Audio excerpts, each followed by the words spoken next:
Dave Cleveland. I was an engineman, third class, on board the USS Norris. I got married in June of '66, and so I was a year before I was married. Went back. When we got back, I went and got married and came back to the ship.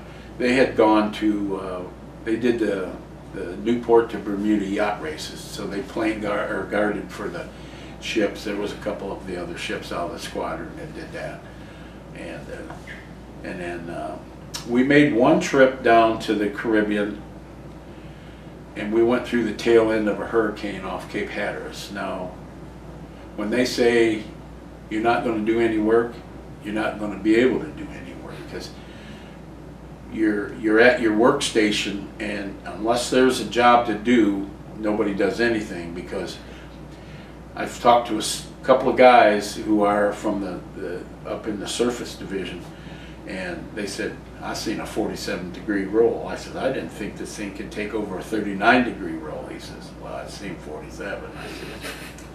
I said, I know we were pitching and yeah, that's a lot. No outside activity up through the passageways inside. It was interesting. I didn't get off until June of '67, but we got orders in. I got married in June. We got orders in September to go to Vietnam. And so we're busy. We spent that whole month putting air conditioning on board ship. And we left in, I think, the 1st of October. And we headed for Gitmo, and then through the Panama Canal, and then out the other end.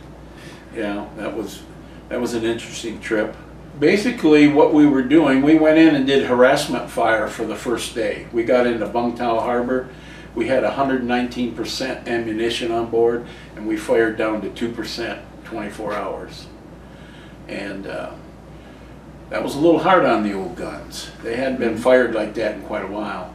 And so we had a couple of barrels that got bad. We ripped up some of the decking. So the ship fitters, they had to get in and get that and weld that all back together. We went out and rearmed, and then we came back in for a little bit, back into online, and so we operated from the Delta down in Vung Tau. We operated from there clear to the DMZ. And basically our job was to protect convoys going up and any other troops that were along that area of the coast that needed shell support.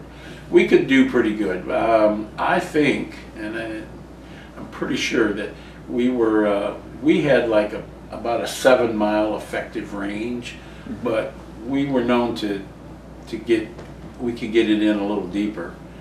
And we had two requirements.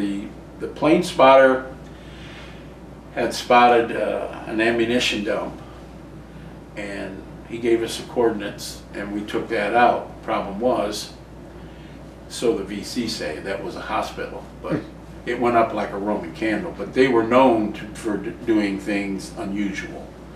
So there and a couple other places, but we had a very good gun crew that could think outside the box, because you get in heavy weather. Now you have to be able to be effective, and they were really good at it. A lot of vibration, a lot of vibration. I still have pretty good hearing. I don't have to have hearing aids, but everything shakes. You know, when you're firing a double salvo 5-inch 38, things move. I inadvertently opened a side hatch door up on the interior passageway one day just as they fired a double, and I'm glad that all I did was push it open, because it slammed it shut. The velocity from it is just unreal. So yeah, it's noisy. You're on what they call IC phones, or low powered voice activated phones, so that you can stay in touch with everybody else things are going on. My GQ station was an aft diesel generator, We had a forward diesel generator and an aft diesel generator, and it was our job, my job at that time I was the lead engineman. That was my station. One of the other guys was up in the forward. We had an electrician, so we had a power board in there, so that if something happened to the main generators and we lost one, it would automatically, when the load got dropped, it would automatically kick in and start the generator. The electrician just had to make sure that the board and everything was all lined up so that there was very little interruption. And it's not good if you lose power, because the ship is run by hydraulics and electric. So you got electric that's telling everything when to move, and the hydraulics that moves it. We didn't get any shore leave.